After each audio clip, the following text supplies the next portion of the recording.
So many players have contributed to the Red Hot Mammoth start. Today, we debate our 10-game MVP.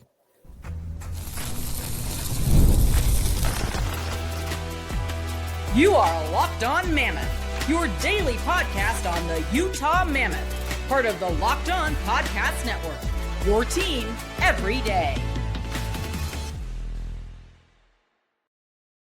Hello, everyone, and welcome in once again to Locked On Mammoth. I'm veteran NHL voice Tom Callahan, joined as always by veteran team analyst Robyn Leaño, and together we're the dynamic duo that brings you Locked On Mammoth 5 days a week. Thanks for making us your first listen when it comes to the Utah Mammoth hockey team. 8-2 to start the year. The Mammoth are tied atop the NHL standings. So many players have had a hand in getting them to this point, and when we start presenting these cases, we're going to judge and filter it down and come up with our 10-game MVP. Jump right in the comments with who you think is your 10-game MVP. We're going to lay out some cases here. Robyn, before we get into that, I want to let everybody know the episode is brought to you by FanDuel. Download the FanDuel app now by visiting FanDuel.com and win $300 in bonus bets if your first $5 bet wins. Robyn, there's a lot of cases to be made. We're probably going to have to whittle it down. But do we want to pick a name and run with it first, or do you want me to present some facts for your consideration? Let's get the facts. Let's get some facts in first, and we'll go from there. Okay, let's start in goal because I like to start in goal. Of course you do. You're a goalie. Yes. Veg is leading the league with 6 wins. And 6.1 goals saved above expected. For you fancy stats people, that is 6th in the NHL. We talked about this last show on our 7 reasons why they're where they are right now. Goaltending is one of them. They're getting the saves at key times. They're getting the goaltending. So that's my first MVP candidate.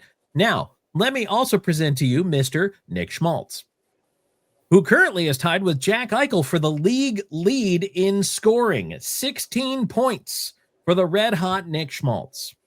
Tied for first in the NHL in scoring. How about Logan Cooley? He is one off the goal-scoring lead in the league. He has 7 goals. Mikhail Sergachev has 8 points. There are only 2 defensemen in the league with more. Cale Makar has 11. Lane Hudson has 9. Robyn, there are more. We've talked about Dylan Gunther, his goal-scoring prowess, his game winners, his timely, leading the NHL in game winners, right? That's leading huge. the NHL in game-winning goals. I haven't even mentioned Clayton Keller. I haven't mentioned JJ Peterka. I haven't mentioned most of the rest of the roster. But Robyn, all of these are compelling cases. There's so many names in here. Mm-hmm. So we got to start somewhere trying to filter through all of this. I think our hardest argument right now will be with the forwards, trying to even whittle down the forwards. Because I think that top 6 alone is just so good. You can we can either pick any single player from, the top veteran line, or any single player from the pickup line, because oh my God, Tom, they are always going to be really hot. It seems like there's no cooling down on them. And it's exciting. It's so exciting that we're actually seeing this good of a talent, but it's making this conversation just that much harder. It really is fun. It's a fun debate to have, and that's why I'm excited to have it right now. I love the fact, by the way, this is the crazy thing. Just looking at Schmaltz. Eichel has done this on 6 goals, 10 assists. Schmaltz is 7 and 9. Schmaltz is also a +1 better. He's +7 to the +6 of Eichel. Mm-hmm. And he has had one more game. So the Eichel's points per game is better. But Robyn, 10 games in. This is why this is going to be a fun show to talk about. We'll get to Edmonton. Don't worry. We'll talk about the Oilers later. But where do we go? Who do you even start with here? It's a tough debate too, because it's like based off how you want to do. I feel like we can get a good start with who I'm just at this point, we're just going to call him Mr. GWG. Mr. GWG and Dylan Gunther. Let's start with Dylan Gunther because, I mean, that alone is already huge. I told you, Tom. I already told you that it is amazing at his age how he's able to get these goals. Like, game-winning goals are great, but I feel like they're happening in very clutch moments, right? Where you take a look at the player and think about that level of poise it takes to be able to remain that calm under pressure and take the time, have the level of patience that he does to find those opportunities and just capitalize. So I present to you, our everydayers, here's the case for Dylan Gunther. 4 of his 5 goals are game-winning goals. He is one of 4 Utah Mammoth players averaging over a point a game, 1.1 points per game for Dylan Gunther. 5 goals, 6 assists. He is also a +7, which is second best mark on the team. He has been contributing on the power play as well. So if we take a look here, 3 power play points, and one of his goals did come on the power play. By the way, 2 of those goals, overtime game winners. You want to talk about clutch? Overtime game winners. Robyn, there is not a better time to step up and put your team on your back. Dylan Gunther has been developing into that guy, Mr. Clutch. He is, and I'll say it, Tom. Every single day he continues to play and puts that kind of an effort, it makes the contract that he is on right now look so freaking good. Yes, it really does look good. It really does look good. So that's a huge one. And you want to talk about 1.1 points per game, you got to talk about Logan Cooley, who's 7 goals, is second in the NHL. So he's just 1 off the lead. He is a +6. And also when it comes to Cooley, 4 of those points are on the power play. His shooting percentage is a little crazy, 28%. Not quite sustainable. No, but Robyn, this tells me 2 things, right? Number 1, he's hot. He's feeling it. But number 2, shoot the puck more. Logan Cooley could be doing even more damage right now if he'd just take more shots. And it's interesting. You're right, because I feel like a lot of times he waits for the right moment. But it's nice, right? Because let's rewind for a second to when he got the natural hat trick. Because, when Logan Cooley got the natural hat trick in the first period, in one period, Logan Cooley took 3 shots. All 3 went in. Like, that was a 100% goal, a 100% shooting percentage. And again, you're not going to see that every day because that's very rare. I mean, you take a look at where he has now 20, in the 20s. But even then, it just shows his level of patience in finding the right shot. If he shot more, as you're right, sometimes things can get greasy. It could deflect off a defender and find its way in, or whatever it can do. You can still imagine the kind of damage he can do. Yes. And again, part of the pickup line. Why does Tom call them the pickup line? Because they always score. Mm-hmm. And they have. And that's the thing. You think about it, right? Because if Logan Cooley were to shoot more, let's say he shoots for the rebound, right? Shoots low, shoots to the pads to see if someone can get a rebound. Dylan Gunther or JJ Peterka can easily pick them up because they are also that level of a smart. Can I tell you, let's segue over to, because we have other players, we have so many players to get to, but let's give JJ Peterka his due. He's at 9 points. So not quite to the double digits level. However, I attest alone. But there are 2 players. Robyn, this one kind of makes me just a little giddy. To everyone, including myself, who said he was a defensive liability, there are 2 players at +9 on this team. Ian Cole and JJ Peterka. That is a team high mark. +9. Peterka. I'm glad you mentioned that, because I also want to rewind real quick. About last week or so, when we addressed the conversation about those game impact cards, right? We take a look at what they do and what they mean, and how to read it. And if you actually take a look at team and individual defense, JJ Peterka is actually having some positive scores, which again is baffling based off the conversation we've had of what everyone's been saying. Oh, he's a defensive liability. Is he though? Or are we just seeing what, a hot version of him? What is it? I mean, I don't know yet. Again, 10 games in, but it looking good. I liked what I'm seeing. I mean, I kind of hate the theory that I have developed around this, but I honestly think Peterka was just sick of being in Buffalo. I think he just didn't like it, didn't like the culture. I mean, how many players have said that, right? Take a look at some some solid forwards who have left Buffalo because they just wanted to get out. Jack Eichel, Evander Kane. Eichel was a mess. The Sabres mishandled that so badly.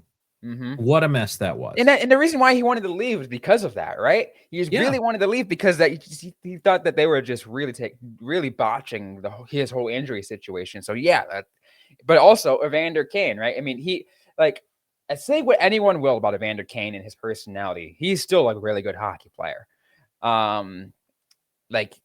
People think he might be toxic in the locker room, whatever it might be, still a good hockey player. And he's shown that, right? He's made a significant impact offensively on the teams he's played with, whether it was San Jose, I think he's with Vancouver now, or with Edmonton. He's made positive impacts. Well, the other thing too, you look at a player like Sam Reinhart, ends up in Florida, wins a cup. Other players that have just been dealt on. I mean, Buffalo actually contributed very heavily to that Florida Panthers Stanley Cup win. And it's crazy now. There are 9 players who were with the Sabres, I think 5 or 6 years ago, that have now won a Stanley Cup elsewhere. So that just goes to show you how many guys were there. Brandon Montour was there. How many guys that were there that ended up someplace else.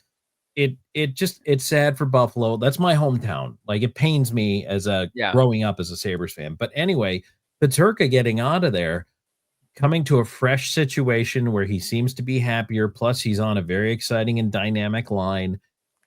Again, you're going to be really, really good if you possess the puck and put on a lot of offensive pressure. This is the type of game that won the Colorado Avalanche the Stanley Cup with absolutely average goaltending. It won the Chicago Blackhawks 3 Stanley Cups with absolutely average goaltending.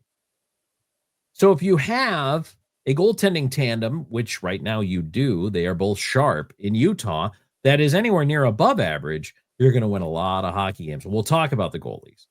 But Robyn, I mean, there's a lot of cases to be made. We have more cases to make here. We're going to look at some of the defensemen. We really do have to get into the Nick Schmaltz case because he is having just a crazy start to the year.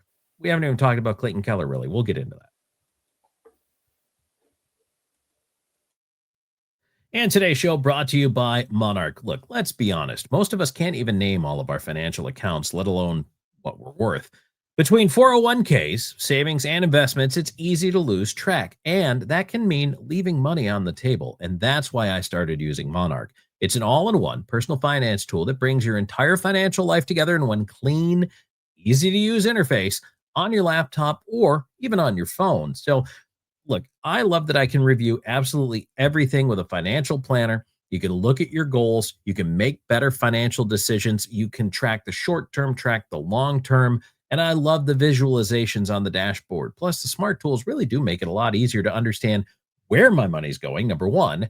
And number two, how to make it work harder for me. So don't let financial opportunity slip through the cracks. Use our code LOCKEDONNHL at monarch.com for 50% off your first year. That's monarch.com, code LOCKEDONNHL for half off your first year. Tom Callahan, Robyn Leaño, Locked on Mammoth. Hey, throw it in the comments. We're presenting the case, but we want to know who your 10-game MVP is. We're going to make our decision by the end of the show here. We're also going to talk about Edmonton coming up in just a little bit. Also, take a moment right now. If you like the content, if you're enjoying it, I see we're picking up a lot of new folks. Thank you for sticking with us and jumping on board here. Go ahead and hit that subscribe button. Doesn't cost you a penny, and we love knowing that you're on board talking Mammoth hockey with us each and every single day. Thank you so much again for making us your first listen when it comes to the Utah Mammoth. So, Robyn, do we want to talk more about Clayton Keller's case before we get to Nick Schmaltz?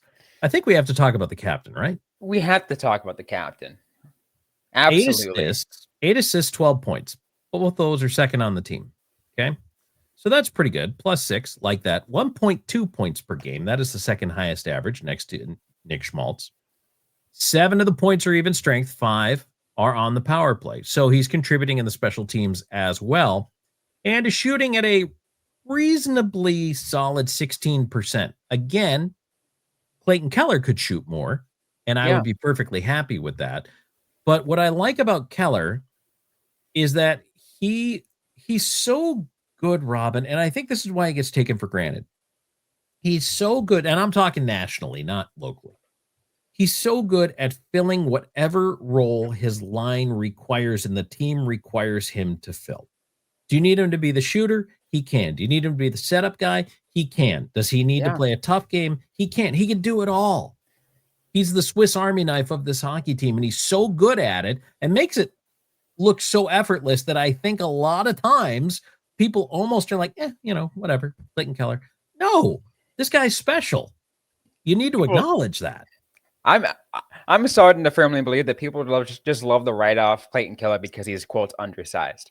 I feel like, but at the same time, like, it's been proven at this point that doesn't matter because he's still a phenomenal hockey player.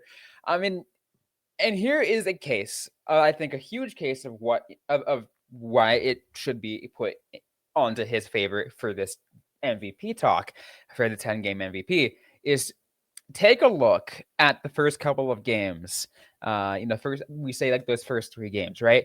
Because Clayton Keller was mostly absent, right? Like, we didn't see much production from him in those first couple of games, and we were actually asking at the moment, where is he? Like, we haven't seen much from him. And then all of a sudden, the game against, the first home opener against the Flames, we see a little bit of, a little bit sneak peek, and the rest is history, right? 7-game win streak since then. Like, I do not think, Tom, that's a coincidence. I don't either. And I think that they've picked up the momentum in the Tusky era here from a lot of guys getting it going. But Robyn, as you mentioned, the production goes hand in hand with the uptick of the team. And I think that you can't ignore that either. Now, look, that also, by us saying that, puts a lot of weight on Clayton Keller, because what we're saying is, as he goes, so goes the team. And I think that's accurate to a certain extent. I think they can win without him producing, but when he is there producing, because it means his line is going in right now. I mean, Nick Schmaltz is going incredible. We're going to talk about that. That really does help take the weight and distribute it across the lineup. It does. And again, I feel like because the thing is, if he goes, it opens up the other lines, right? I mean, remember going back when I talked about, I want to say it was the Chicago game, right? It wasn't a great game, but I pointed out that during that Chicago game, Clayton Keller's line was a 15-0 Fenwick, right? It showed that they were putting that pressure on, and it was crazy. Did they have any production? No. Like, outside of that, but even then, there was still a big of an impact. We still saw that, and we're continuing to say that. We're not saying the 15-0 Fenwick continually, right? That's unsustainable. That would be awesome if they kept doing that, but what we still are seeing, though, is a better forecheck from when any previous year, and I think that goes with that line, plus, again, the pickup line, as we already discussed, and all those players and what they do. And Robyn, if you remember what I said at that time about that awesome number, I was not concerned about the lack of production because the chances were still there. Yeah. So they were generating those chances, even though pucks weren't going in the net. And so only when those chances disappear do I become concerned. Right now, though, looking at it, I feel pretty darn good about the way both lines really have been playing. But again, look, now those chances have started to turn into pucks going in the net. It has. That's huge. It really has. And here's the thing that's absolutely amazing about that, Tom, is it also includes a player who, going into the season, was highly criticized by a number of Mammoth fans, who they were wondering, like, this guy's on a contract year, and is he going to stick around? Is he part of the long-term plan? And yes, I'm talking about Nick Schmaltz. There was some criticism about Nick Schmaltz in the offseason.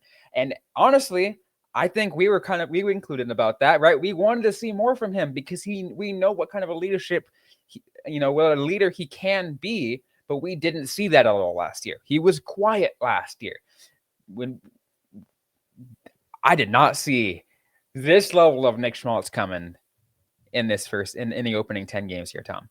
I think we saw a peak at what he could be even before his Arizona days and a little bit during his Arizona days. And of course, then the shift up to Utah. But Robyn, we have not seen it at this level. You're right. I do want to talk about the numbers for Nick Schmaltz. I also want to talk about Sergachev's case. I want to make a case actually for both the goaltenders as one, because I think they both performed admirably. And in some cases, Vejmelka and Vanecek's numbers are actually a little better. But let's get into that.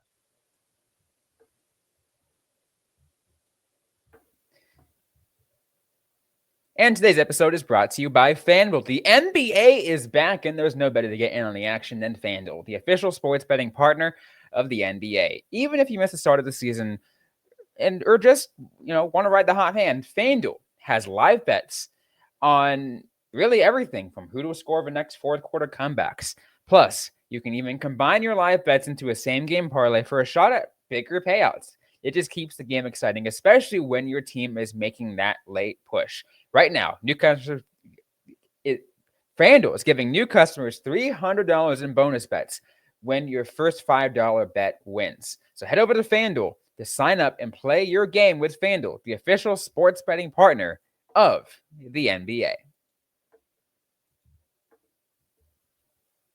Tom Callahan, Robyn Leaño here with you on Locked on Mammoth. I promise we're going to talk about Edmonton, but we have to finish talking about the case right now for the 10-game MVP and who your 10-game MVP is. Throw your thoughts down there in the comments. We really want to know because, let's face it, this is a hard decision.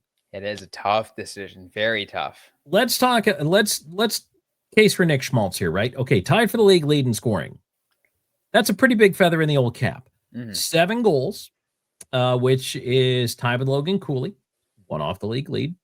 16 points plus 7, 1.6 points per game. So that's kind of crazy. Also shooting 19.4%. I like that. 2 game winners. 6 of those points have come on the power play. So Schmaltz is contributing even strength as well. And really, Robyn, rounded. You know what I mean? The 9 assists is also nice. It means that Schmaltz is shooting and finding the net, but it also means that there's the ability to dish, the ability to help set up the line mates, and I think that is a big overall contributor to the offensive success. It really is, and I mean, I kind of already teased it, and something that we're going to dive into, but it's also a contract year for him, and that could play a factor, right? That could play a factor why he's playing this darn good, because he wants to play for another contract, but I just thought it was his grandfather. I thought it was the grandpa effect. I mean, that effect also is in there, right? I mean, you think about it, right? The 2 games that Nick Schmaltz has scored a hat trick in his career, his grandfather was in attendance in each of those games. And also, those were the only 2 games that his grandfather attended. Yep. So, I mean, that's pretty cool. He's a good luck charm. I like that. But that's driving that whole engine. I mean, you've got 4 guys in double digits for scoring. That is an early MVP candidate, if ever I've heard one, for Nick Schmaltz. The way he is going right now through these first 10 games, scoring important goals, putting up a lot of points, and again, another guy who I'm sure is getting overlooked nationally. People know Jack Eichel. People know he's putting up points. People talk about Vegas. Robyn, I don't feel like anybody's talking about what's going on with this Utah Mammoth team. And so that means a guy like Mikhail Sergachev, who's 3rd in defensive scoring, is going to get overlooked. One thing I don't like about Sergachev, and one of the reasons why I'm not as keen to put him forward, but we have to talk about him and what he's doing. But he's already got 10 minutes in penalties, and that is a lot for a player like Sergachev. I really wish he'd stay out of the box. McBain's got 15, but McBain scraps. You know what McBain's I mean? a power forward. He uses like that's what his job is, right? His job is literally to create offense by being physical and getting his body in there.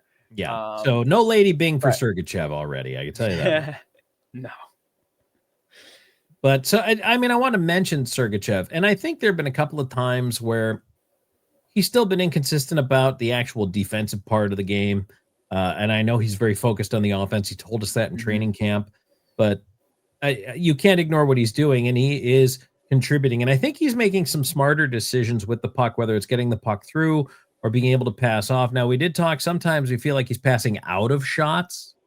And a lot of the Mammoth players in the past would pass out of shots. We're seeing it less, but we're still seeing it. We would like them to take more shots.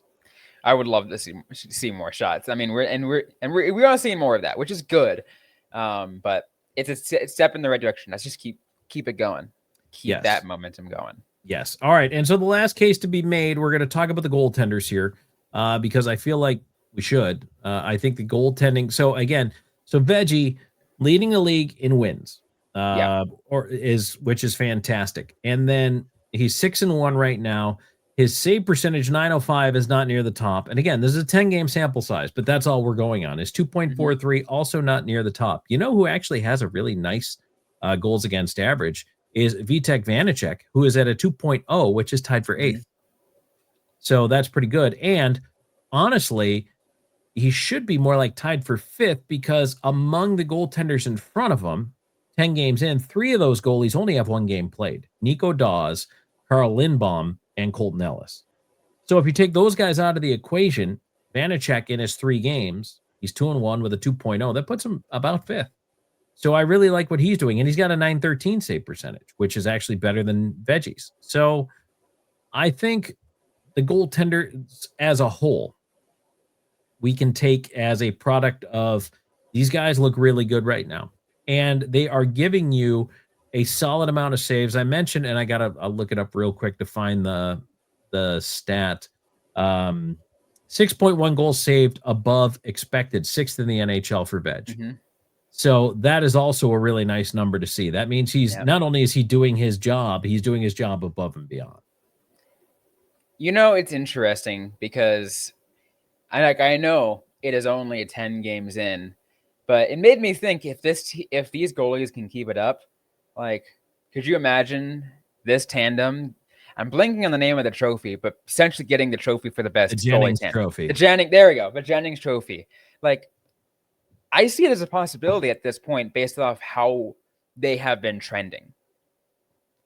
I could see that. If they kept these numbers up over the long haul, I'd be very happy with the team goals against around 2.25. As I've mentioned before, it is often the race to 3. And you guys are seeing this. I love it. The everydayers are pointing this out on social media. They are pointing it out. You're understanding what I'm saying now. 3 goals most of the time is enough to win in NHL hockey. If you get to 3 every night, you're going to win 75% of your games. And especially if you're the first one to 3, because I feel like that also that makes a difference. It sure does. So, Robyn, who's your 10-game MVP? It's very tough, but you know what? I feel like I'm gonna go with JJ Peterka. I'm going to JJ Peterka for a couple of different reasons, and I think it's based off what we already discussed. But I feel like like his importance to the pickup line and setting up Gunther's GWGs and or Logan Cooley's natural hat trick or whatever it might be, he's an integral part of that. Right, he's a huge part of that. You take a look at the game-winning goal against Winnipeg, where he's especially outstretched himself as he was getting hit. Right, like it just shows that he sees that level of vision. He knows where to go, and he does all of that in the clutch moments. Like I talked about clutch goals. What about clutch assists and just clutch playing, like just being clutch on the ice altogether? That's JJ Peterka. Okay, first of all, Tusky, you the real MVP. I mean, yes, there we go. 7-0 in the Tusky era. Robyn, this might seem like low-hanging fruit, but I just can't ignore Nick Schmaltz. I can't. I love Keller and Cooley and Peterka and the goaltenders and everything that they've been doing. I even love some of the underrated defensive stuff, and I really think the acquisition of Schmidt from Florida has been so good for this D, because I think he's really given them more of a calm presence back there than, and obviously combined with Ian Cole, I mean, they're the graybeards, but they just don't freak out. You know, they Yep. don't play too far outside of themselves. You can't underestimate that. But man, Schmaltz is like one of the best players on one of the best teams right now. I think he is the best player on one of the best teams. He is just finding ways to connect in all the ways that matter, and he's scoring, and it's just making such a huge difference for this team. And every stat number does support that. Yeah. Like, he is just a phenomenal hockey player. And the only reason why I didn't pick him is because I added some weight to someone who's on a contract year. It's like you know someone's going to play that much harder on a contract year. And I think that's kind of why I brought it down a little bit. Again, I weight things like that, right? Because I think it plays a factor. But JJ Peterka just came in, and that's why I put it in now. He just came in. He's making that level of an impact. Yeah, absolutely. So those are our picks. What are your picks? Let us know down in the comments. Real quick, I want to talk about Edmonton. I watched their game against the Canucks. Mm-hmm. They were down 2-0 and 3-1, Robyn. They rallied to come back. They made a game out of it, went to overtime. Vancouver wins in the OT. A lot of things are not going right for Edmonton right now. They're not really scoring, although Leon Draisaitl did score twice in that game, so Draisaitl is waking up. Bouchard had like 130-foot pass to spring Draisaitl that was great, but Bouchard has been mired in a huge slump, and that's been a big reason why. No Bouch bombs. Their goaltending is still their goaltending. They're trying to rely on Calvin Pickard.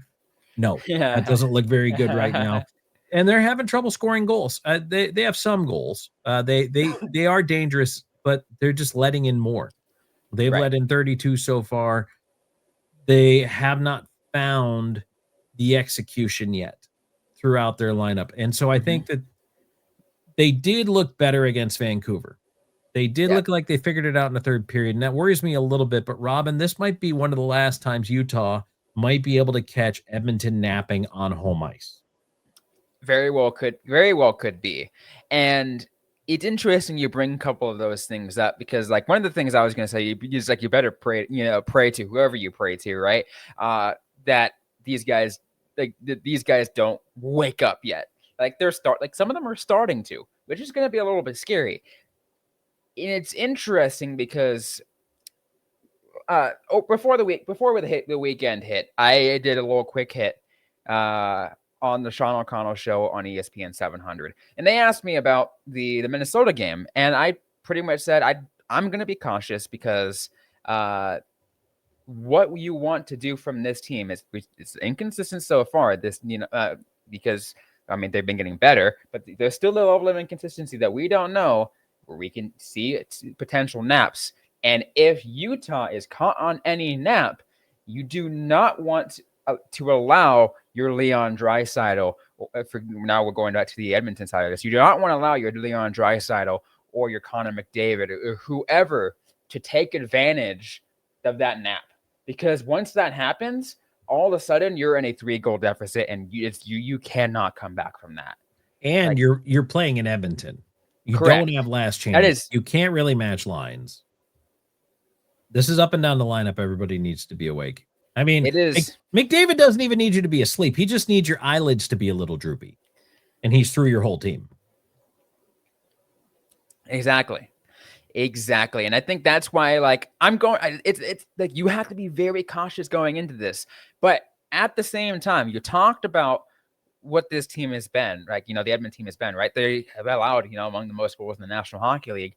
And if you're Utah, you take advantage of that by doing what they've been doing so far, and is really putting the pressure on the forecheck, right? Yeah. Because you spend the majority of a game in your offensive zone and don't even let Edmonton break out. All of a sudden, you're going to get more scoring opportunities. You're going to be on the other side. It seems like a no-brainer, right? But against Edmonton, it's all that more important, because you do not want to allow them to break out at all.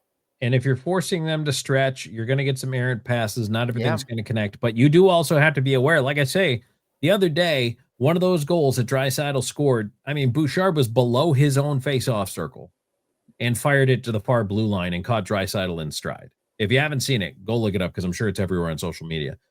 It was an incredible play, but it just shows their quick strike ability. So, yeah, Utah, the onus is not so much going to be on the scoring here for me because I believe Utah will score. But, Robyn, to me, this is going to be more about the defense.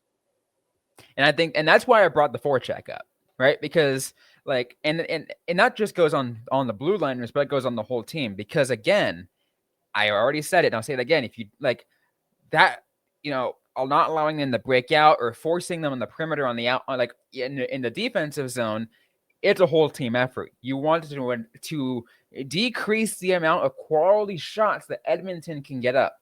And we're seeing more of that, right? This team is being able to do more of that. You see, we've been showing the heat maps of other teams, and what we're seeing is they're forcing shots to the outside. Of course, you're going to see a lot come in because the forwards love to just cut, like whoever forwards love to just get themselves right into that crash net. We see that, and we based off heat maps, but what we're also seeing is the shot spread.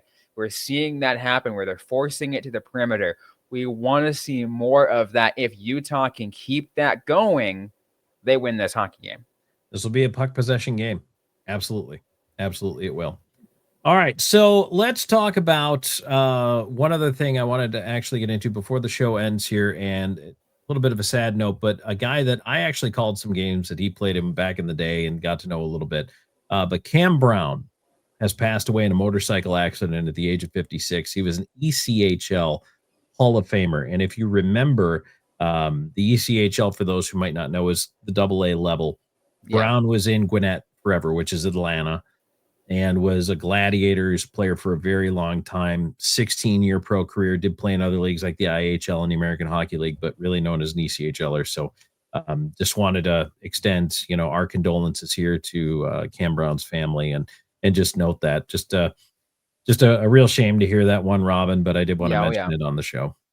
Any time, we hear of, losing someone of the hockey family, it's always something that, it's always very sad to share, but I love seeing the community that gets brought together because of it. Right. Hockey family is just a beautiful thing. Yeah, it really is. And it's very supportive. So, I guess, Robyn, if we've got our 10-game MVP, we're starting a new 10-game stretch here. This team is right now the tops in the NHL. I mean, there's a lot to look forward to here for Mammoth fans, but they're proving it by being road warriors. Now they're going to come back home after this Edmonton game for one, and then they're back out for 4 more. So this is a mini gauntlet here early in the season, but so far, so good. So far, so great. Yes, so far, so great. I like it. That is the note for us to end on. Robyn, we always tell people to comment here on the YouTube side, but if they want to find us on social media, where can they get to us? Yeah, they can find us everywhere on social media. You can find us primarily active over on Twitter/X at Locked On Mammoth. That's at Locked On Mammoth. You can find me personally at Robyn_Leaño. Also, really quick, if another place you guys can reach out to us if you're a little bit more old school. We have an email available. I probably want to put that out more so people can, reach out to us if you want. Like, if you want to just email the show, you can email us at lockedonutahhockey@gmail.com. Absolutely. You can find me on Blue Sky. I'm at Tom Talks, and you can find me on Twitter at Callahan on Air. We always love hearing from you, so any chance you get, drop us a comment, drop us a like on a video. We try to respond to each and every single one of you. So thanks, as always, for being a part of Locked On Mammoth.